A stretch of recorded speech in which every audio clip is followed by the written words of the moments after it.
looking at the financial center. Two three of us, two broken windows. Oh God! September 11, 2001 was a day of national tragedy and individual misery for countless people.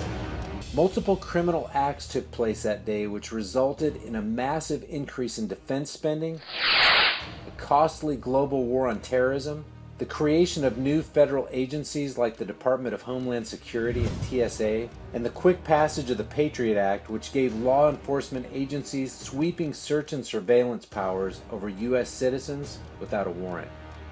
This video was produced in honor of those whose lives were taken and whose loved ones have had to live with the sad devastation of losing friends and family, and to those thousands more who to this day have had the quality of their lives diminished because of the conditions they were subjected to that day as they attempted to rescue those in trouble. And as difficult as it may be for some of you to believe the facts stated in this video, each statement is supported in the source links that are listed in the description below. Please take the time to do your own research and draw your own conclusions. According to the General Accounting Office, over $60 million was allocated to investigate the Whitewater land deal, the Monica Lewinsky scandal, and other issues involving the indiscretions of Bill Clinton. But a mere $15 million was the most officials could muster to investigate the highest profile mass murder on American soil the world has ever seen. On 9/11, after the first plane hit the North Tower of the World Trade Center, people in the South Tower wanted to leave but were advised by Port Authority announcements to stay at their desks. Some of those who tried to leave anyway were turned back by security just before exiting the building. 1,120 people died in that tower. While looking for survivors at Ground Zero, rescue workers and their dogs tirelessly searched through the wreckage for weeks. Every now and then, firefighters would hide in the rubble so the dogs could find, quote, survivors. Constantly finding dead bodies was noticeably leading to high stress in the dogs, and it appeared that they thought they were failing in their mission. Jamaican-American-born artist and sculptor Michael Richards cast his body and depicted it as being pierced by airplanes as a tribute to the Tuskegee Airmen. The planes, he said, represent arrows that were shot at Saint Sebastian, an early Christian martyr.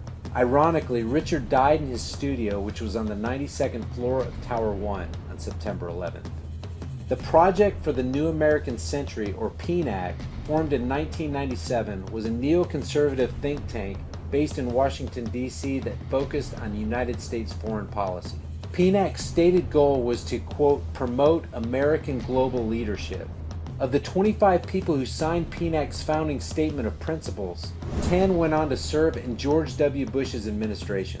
In September of 2000, exactly 1 year before the 9/11 catastrophe, PNAC launched its most influential publication, a 90-page report entitled Rebuilding America's Defenses, which asserts that the United States should, quote, seek to preserve and extend its position of global leadership by maintaining the preeminence of U.S. military forces. They state that they need to exploit the revolution that is transforming technology and bring it into the military in order to, quote, preserve American military preeminence in the coming decades. In their minds, what will speed such a transformation? Their answer? Quote, some catastrophic and catalyzing event, like a new Pearl Harbor. 1 year later, such a catalyzing event presented itself with 9/11, later referred to by Bush and his cabinet as a modern-day Pearl Harbor. A small group of women called the Jersey Girls, who lost their husbands in the 9/11 attack, basically forced the Bush administration through public pressure to form a 9/11 commission, which was reluctantly charged with preparing, quote, a full and complete account of the circumstances surrounding the September 11th attacks. Their account turned out to be not so full and complete. The commission, now known to many as the 9/11 Omission Report, left out many obvious facts, including the fact that a third building in the World Trade Center complex completely collapsed that day, and it wasn't even struck by an airplane. Described as being damaged in the attack, which started fires on several floors, the 47-story steel-framed federal office building known as World Trade Center 7 collapsed in 6.5 seconds at 5:20 p.m. more than 7 hours after the second Trade Center tower fell. And speaking of Building 7, the BBC conducted a live report in which reporter Jane Stanley announced that World Trade 7 had collapsed. There was just one small problem with the report. Building 7 was still standing in the background as Stanley was reporting that it wasn't standing. Matter of fact, Building 7 wouldn't collapse until 20 minutes after the report of its collapse. This is the Windsor Hotel in Madrid, Spain. On February 12, 2005, a fire broke out on the 21st floor of this steel-framed 32-story building. The fire blazed for 23 hours, gutting large portions of the building. And while some of the floors crumbled away in the flames, the steel structure's skeleton remained standing. In comparison, the South Tower burned for a mere 56 minutes on far fewer floors before it completely collapsed. And the North Tower burned on relatively few floors for only 102 minutes before it experienced complete structural failure. Building 7, which wasn't even hit by a plane, only burned for 6 or 7 hours. So to recap, the Windsor Hotel burns for 23 hours on many floors and remains standing. World Trades 1 and 2 burn for less than 2 hours and yet experience global symmetric freefall collapse. World Trade 7, by the way, was the largest CIA headquarters outside of Langley, Virginia, and housed offices involved in several large-scale federal investigations into massive stock market and accounting fraud. Building 7 was the first to be cleaned up and the evidence destroyed at Ground Zero.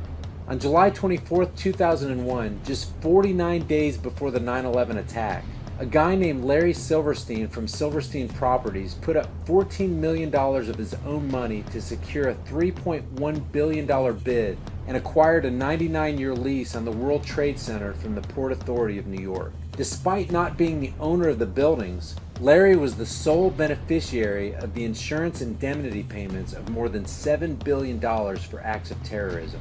After a long legal battle with the insurance companies who covered the policy on the Trade Center complex, the court awarded Silverstein $4.55 billion. The Freedom Tower, also known as One World Trade Center, currently the third tallest man-made structure in the world, is the main building in the new World Trade Center complex.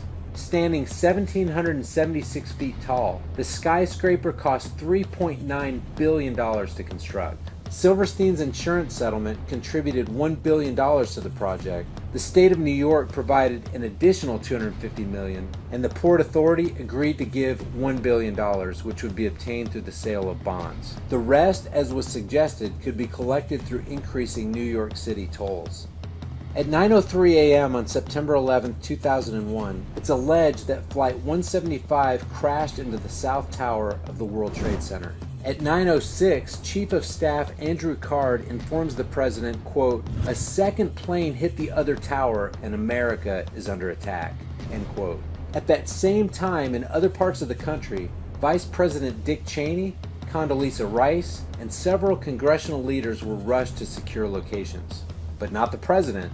The president's Secret Service detail, whose protocol it is in this situation to see the president as a high-value target with a well-publicized location that must be moved, in unprecedented fashion did nothing to whisk the President of the United States away from that school into a secure location.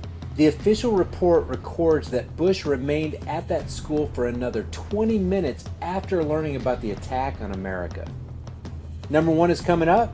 And if you enjoyed this content, click that red subscribe button for more interesting videos. Speaking at a town hall meeting in Orlando, Florida, President Bush was asked by a child how he felt when he heard about the terrorist attack. Bush's response was extremely interesting. Recounting the events of that day from his perspective, he said that he saw the first plane hit the tower on a television that was, quote, obviously on, as he sat outside a classroom at Booker Elementary School in Sarasota, Florida. The problem is that no one could have seen the footage of the first plane hitting the tower since there was no known live coverage of the first plane. There was no live coverage of the event because nobody expected an attack. The footage that was taken allegedly of Flight 11 striking the North Tower was captured by Jules Naudet and his French film crew at 8:46 that morning and would not be released to news outlets until a day after the attacks. The president's incredible statement that he saw the first aerial assault was another important item that was omitted by the 9/11 Commission report. If you enjoyed this video and you think others could benefit by viewing it, click that like button and share it on Facebook, Twitter, and Instagram. If you want to see more videos like this, as well as a mix of other content, give that subscribe button a click. For more information and additional content, let's connect on Facebook at facebook.com/highimpactflix and reach out to me on Twitter at highimpactflix. Until next time, remember, it's easier to deceive the masses than to convince them that they've been deceived.